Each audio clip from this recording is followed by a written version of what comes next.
આમ આ જે ભિખારી હતો એ પોતે મનની અંદર એવા વિચારો એ કરતો હતો અને દુઃખી થતો હતો.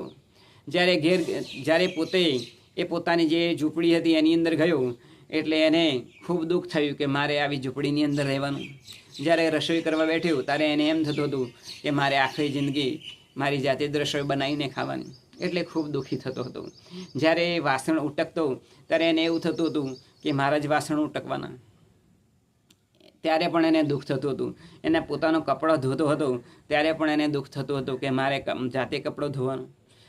અને એના કપડાની અંદર કેટલો હોય, 2 જોડી કપડો હોય, એક ધોવે તા એક પહેરે, કોઈ વખત તો ફાટી જાય કપડું તો એકનું એક પણ ભીનું એ નેસવીને એને પહેરવું પડતું. આમ આ જે ભિક્ષુક હતો એ ઘણો બધો એ દુઃખી રહેતો હતો. થોડા સમય પછી જે પેલો ખેડૂત છે એના ઘરે પૈસાની તંગી પડે છે.